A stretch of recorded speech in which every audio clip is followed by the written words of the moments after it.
Hi everyone! Today I'd like to show you how I make my stickers on a silhouette and kind of talk you through all the tips and tricks that I use personally. I think if you don't have silhouette and you have Cricut, you might find these tips also useful, but I only have silhouette Cameo, so that's what I'll be using today. Hope you enjoy this. So I have a design that's ready, and actually I had to redo it. So I'll start with tip number one.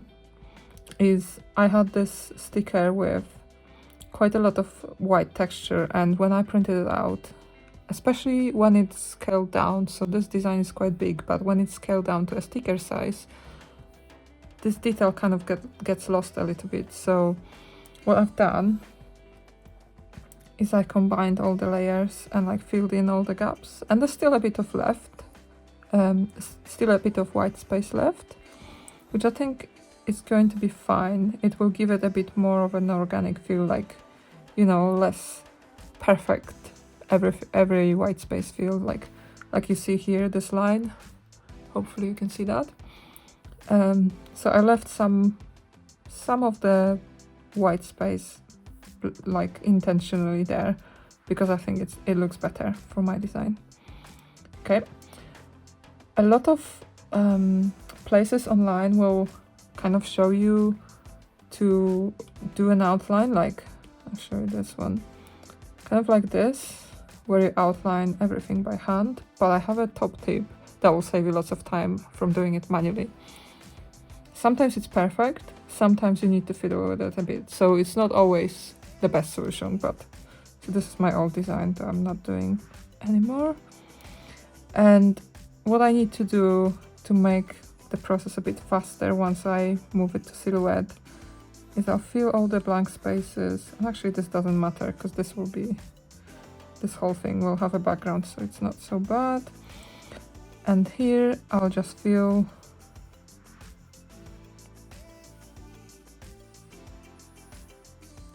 this space as well. And actually that doesn't matter because this will become white when it's printed on white paper. I think I'm happy with this design now. So again, I think this is tip number 2, but I've already given it to you. It's when you see people suggesting to fill, I'm doing it very roughly here, but basically people say that this will speed up the process and make the silhouette or Cricut print them a lot faster. Personally, I've done that and I find that it's a bit better. It gives you better results if you do it on Silhouette Studio itself. And I'll show you how to do it so that the machine doesn't kind of clog up too much. And actually, I just noticed this a lot here. Okay, so what I do next is I will share as a PNG. Oh, make sure you always turn the background off. Tip number 3. If you export it with a white background, you can still trace it in Silhouette, but it's going to inevitably reduce the quality somehow, especially around the lines, because no software is perfect. So it's best if you turn this off and then share as a PNG. PNG has a transparent background, so that shouldn't be a problem. And then make sure you pick your chosen method. If you have a Mac, you can use AirDrop. I use Drive. Upload that.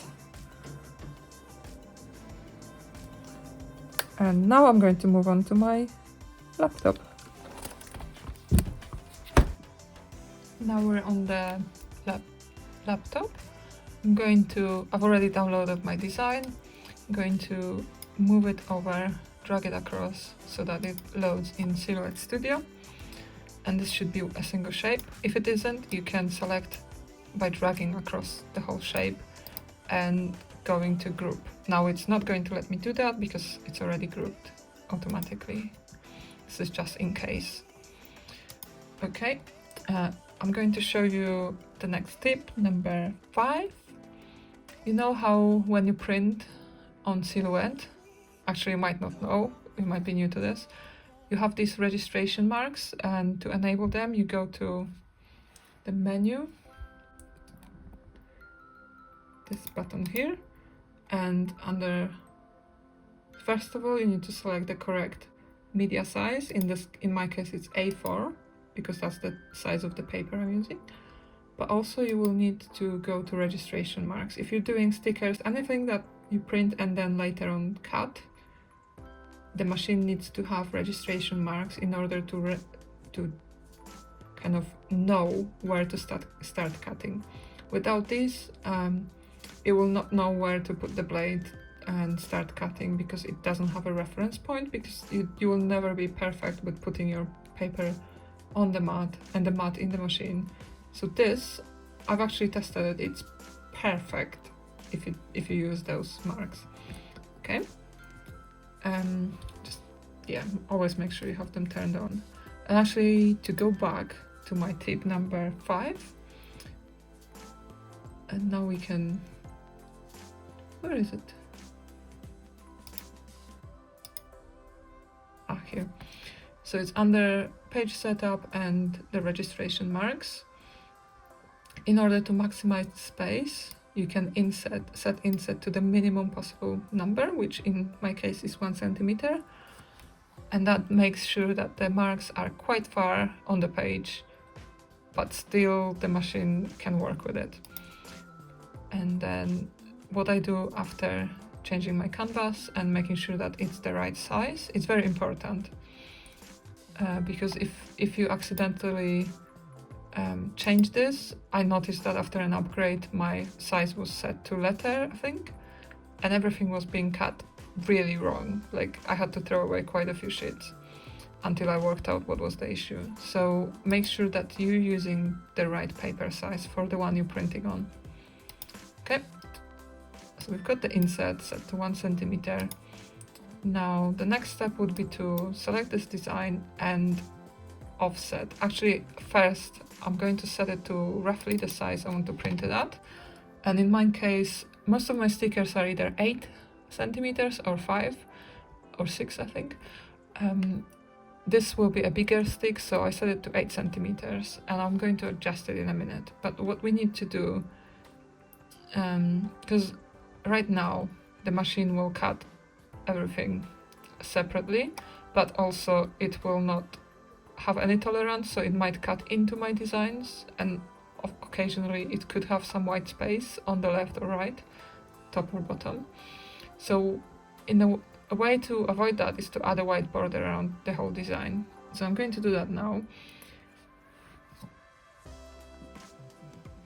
So in order to set an outline, actually close this one, we need to go to offset, which is this star icon. It's called offset panel, and we want external offset, or just offset it's called. And I'm quite happy with 2.5 centimeters, but I'm not sure, I might do slightly more. Let's see what it looks like. I think maybe 3.3 centimeters might be better. So it's like 3 millimeter offset. I think that sometimes you have to judge it, gauge it by just looking at the design and deciding what works better. Sometimes it's a matter of experience and you just kind of know what will be better, but I like to minimize anything that's kind of too detailed in the outline.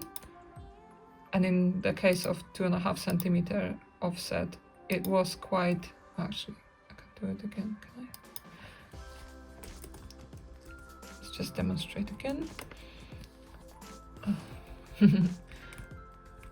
If I go back, Ctrl Z works in this program. So, and Ctrl Shift Z, redo, does a redo. So in this case, there's quite a lot of kind of gaps and stuff like that. So I prefer to be on the safe side, and sometimes, you know, you can compromise a little bit and make it a bit safer to print or to cut. So I think this works much better. What I do next, we have some empty space, So this will be cut, and I don't really want empty space in the middle of my stickers. One, it will make it more risky, like it's more likely that the blade will get stuck here and cut and drag a bit of sticker, so damage it. And two, it's not really necessary, I think, for this design. So double clicking the red line, and can take a bit of getting used to. Double clicking the red lines will select the shape. If you use the vectors, that's what basically this kind of works like, with the same kind of approach to points and things like that. If you don't, I recommend you learn a little bit more about it. This tutorial will teach you how to use Silhouette, having kind of the basic knowledge. Let me know if you'd like me to teach you about that side of things, because I can make a video dedicated to it. But it's a slightly different technology, and yeah, not one for today. But I delete all the... So once you click on a point, or close to a point or a line, sorry, it will highlight it in red, and that means it's now editable, so you can move it around. Like you can probably see that. But what I want to do is delete all the middle ones, or the central ones. And right now, if I print this, if I cut this on Silhouette, A is going to have a lot of points. So each point means the blade has to stop. Let me zoom in. Each of these small points means that the blade will have to stop and carry on, stop, carry on, stop, carry on. So it's quite a lot of work for the blade, but also the more there are stops, the more likely you will get jagged edges when the cut is finished. So what I'm going to do is I'll select this shape. Actually no, it's double clicking this, selects it, and let me zoom out again. So I selected the shape, and now I'm going to go to the path, and if you don't see this menu, it means that you haven't selected it. So double click it, and that menu should appear at the top. And then we need this S icon, or like a smooth line kind of shape, and clicking that will remove a number of points. So if I go back, you can observe these points. There will be less of them. Sometimes you can use it a few times, so you just kind of have to play with it and see which option gives you the least points. Like sometimes you can overdo it, so if I keep clicking, it either doesn't do anything on occasions, it will add extra points. So I'm just going back again to the point where it was kind of okay. I think this one. Okay, one more thing that I can do to maximize the chances of this being cut nicely is when the blade goes in here, it will do quite a lot of work in a very small space, and I don't really need that. I don't think it will add. I think it will make the sticker less stable, like it's going to be much easier to damage it when you pull it off the paper, but also it's a bit weird to have a space here. So first, and again, this comes with practice, you will kind of get to know your machine and learn on your mistakes, and you will make mistakes, but that's normal with Silhouette. You just need a bit of practice with that. So what I'm doing is, from my experience, when there is a very sharp edge like this, it's a very pointy edge, it's more likely that the blade will go in and then drag the paper and like pull it and basically tear it off by force. So I try to minimize those points. So I think if I selecting this, and if I go to right hand side, let me just drag it for a second. Simplify or make curve or smooth. I think they do very similar things, and I don't really know what the difference is. So I select one of those options, but what you will notice, this is no longer very sharp. So that's what I wanted. I'm quite happy with this point. Sorry for the shake. I'm going to carry, actually this now is a bit too close, so if you know vectors, you know that you can drag these points. And what I'll do is I'll just drag it a little bit, so it's a bit more spaced out. I still think that maybe this point is unnecessary, but I don't want to mess with it too much, so sometimes I will leave points. And then this one, this might be a bit more tricky, so I don't know if I'll be able to keep the line as I wanted, but let's see. Actually, that's not too bad.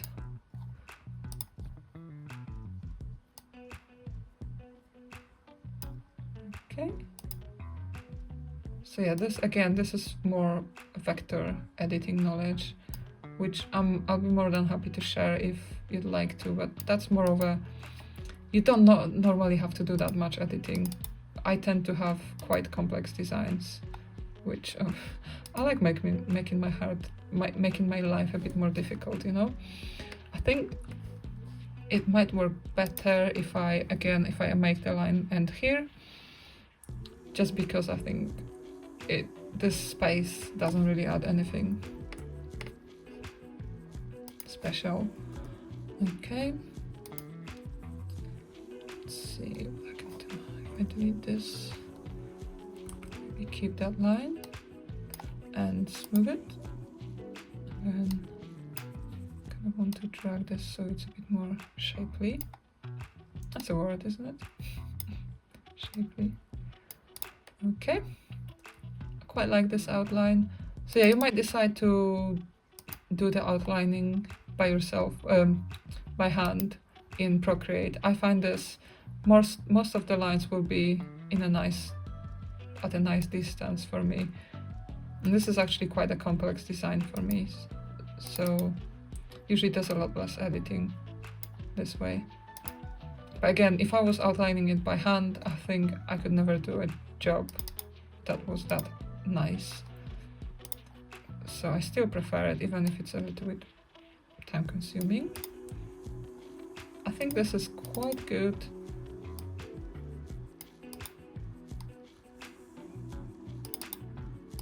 Maybe one more.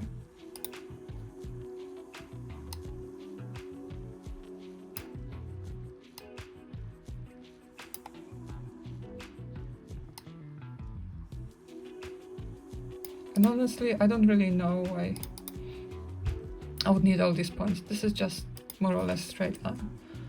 So this is where it's really confusing why the machine sometimes makes a straight line really kind of edgy and not nice, and it's like someone tore it apart. And this is usually why, when there's lots of points. Actually, this one has a point that isn't needed. So you can see how much complexity we removed. And even if you outlined it with a monoline brush in Procreate, sometimes you will still need to adjust it. I guess you don't need to, but this will have lesser chance of it being broken when it's cut. Okay, now what I do is I group it.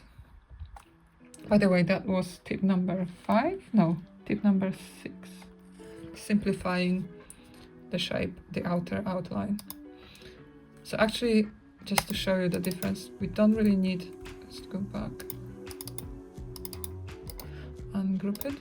We don't really need to simplify the shapes here, because they will be just printed, they won't be cut, so it won't add any complexity here. Once it's grouped, only the outer shell, so to speak, will be taken into account. Sometimes when there's lots of small shapes, when I send it to print, actually, maybe I can even show you. I don't know if it will be broken. Yeah. You see all of the shapes are outlined. And sometimes when there's lots of shapes like this on the page, when you set the cut edge, it will go crazy. So I can show you how to avoid that as well. So if you see lots of lines going everywhere, it probably means that you have too many shapes. Even if they're grouped, sometimes the Silhouette software gets confused. Okay? Actually, it's quite slow to convert it once there's lots of shapes, so I'll convert it now, and hopefully it will remember. I don't really know if it will. That's a group shape. So now I want it to be 8 centimeters. So now I sorry. Now I can resize it to the size I actually wanted at again. So because I added outlines, it became a slightly bigger shape, but I find it's the most accurate if I do it this way. So resize it roughly to the shape, the size I want, add an outline, and then once I'm done with the outline, I resize it again. So now we have a nice sticker shape. And there might still be issues with it, like here when it cuts in the corner. It might still not cut very well, but I think it's pretty good. And actually, as I said it, I kind of worry about it now. So I'm going to ungroup it again and simplify this even further.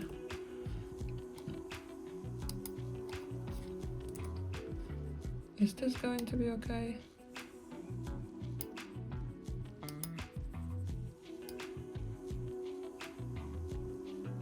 I think this is safer. Although this is a bit...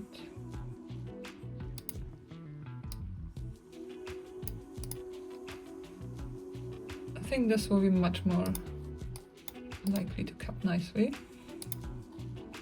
So that's sometimes you have to make a compromise to make something work better, especially if you want to avoid frustration, like, you know, I didn't avoid frustration because I wanted to get it done as soon as I could. Actually, now the size is slightly off, so I'll make it, because I set it as, in my shop, I say it's an 8 centimeter sticker. I have to make sure that at the very least, at least 8 centimeters. Okay, so now we have the overall shape. I'm going to click on it, press Ctrl C, or on the Mac Command C, and then Ctrl V, Command V to paste it. And I'll repeat that a few times. This might be too many, but I'll give it a go. Now you might have to do this manually if you don't have the right version of Silhouette Studio. I have a designer edition, so that means that I can use nesting. So if you have a regular edition of the software, like the one that is the cheapest, the basic, you can align the icons yourself, like so. Or if you have a designer and you just fill the whole space, and making sure it's best not to go into this area, just on the off chance that it will affect the registration marks. And definitely never put anything like this, because then the registration mark will not be able to be read, and you'll print your stickers on the paper and then you won't be able to cut them. Okay, so I'm selecting all of my shapes, and here, if you have this option, you can use nesting. So I'm going to close this one. So I'm in nesting now, and when you click nest, it will automatically put the stickers on the paper, and sometimes it's not ideal, like this would have easily fit, and sometimes there's no way around it, and in fact I wasn't expecting that, but especially with more complex shapes. Sometimes you can increase rotations. One thing you need to be careful with is if your design is way too complex, it might crash your silhouette, and it kept happening to me for more times than I want to remember. If it does crash, then it means that something's too complex, and you need to either simplify it or you need to do it manually, and I don't think there's a way around it. I contacted their support team and they couldn't do anything about it. But occasionally, if you increase rotations, it will then align them better. The more rotations you add, the more complex the job will become for your computer or Silhouette Studio, and the more likely it will crash on you. So be aware of that. I think should be able to fit one more.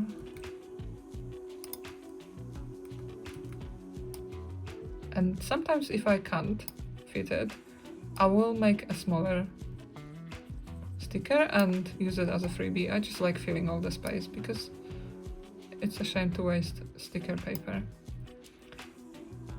And also it's nice to give away freebies. And I'll put one here.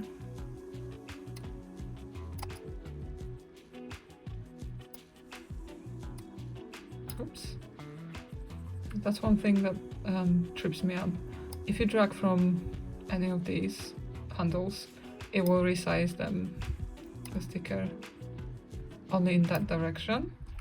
If you drag from the corner, it will resize it like nicely in every direction, which is what you would want in most cases. Okay, I don't think this will fit here. Cutting path. You can, when you're using nesting, you can adjust the padding. So if you want slightly more space in between each sticker, if maybe the cut isn't clean or and you want to correct it, then that's where you can increase it. I think I'm done here. I'm going to save it first.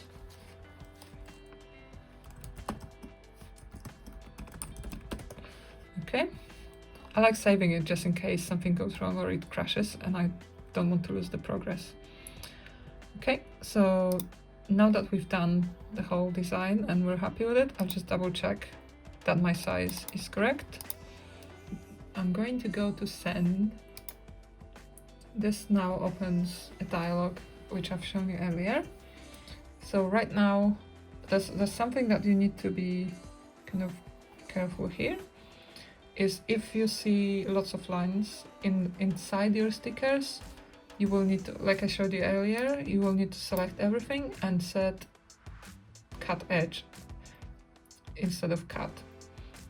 That then tells it that you only want to cut the edge of all the shapes. You don't want to cut anything inside.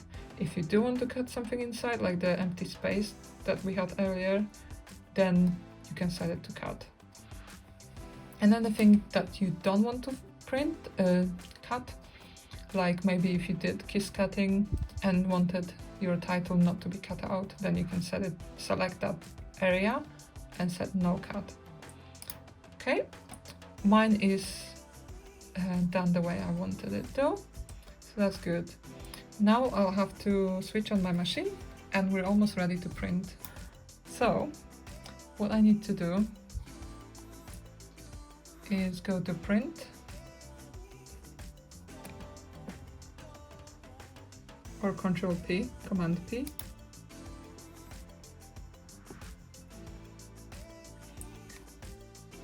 And double check that you have the registration marks. These look correct to me.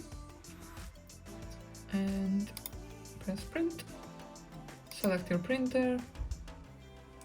Go to preferences. For me, this is important, and what we set here will depend on your printer, so unfortunately I can't tell you what settings you need. I can only kind of give you a rough guideline. I'm sorry. With my printer, I've tested quite a lot of combinations of paper types and qualities. For me, and you can see even I set it here, sticker paper 3 HQ, meaning high quality. And I found what works best for me, which is really confusing, but it does.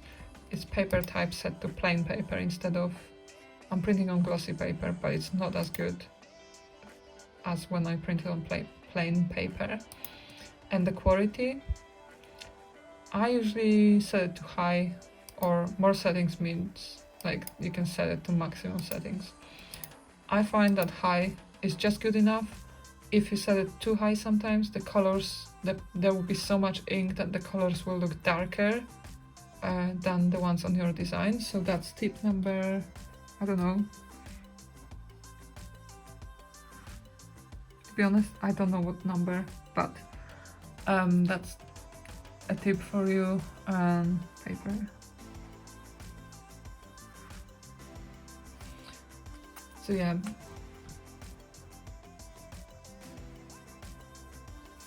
The best advice I can give you is get a sheet of sticker paper, print something small in the corner on it, and then if that's not the way you want it, then print something in the middle of the paper and keep going until you've worked out the best settings for your printer.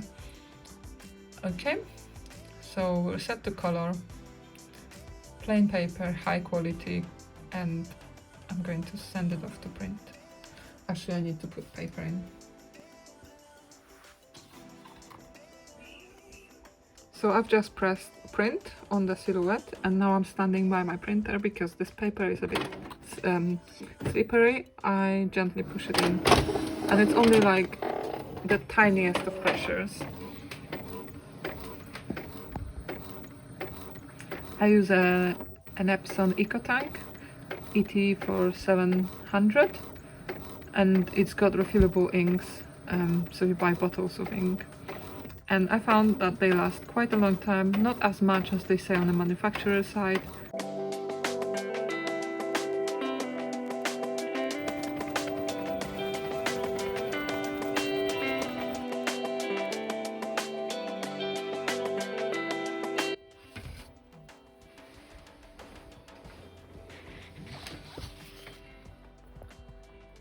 You can see how close the colors are.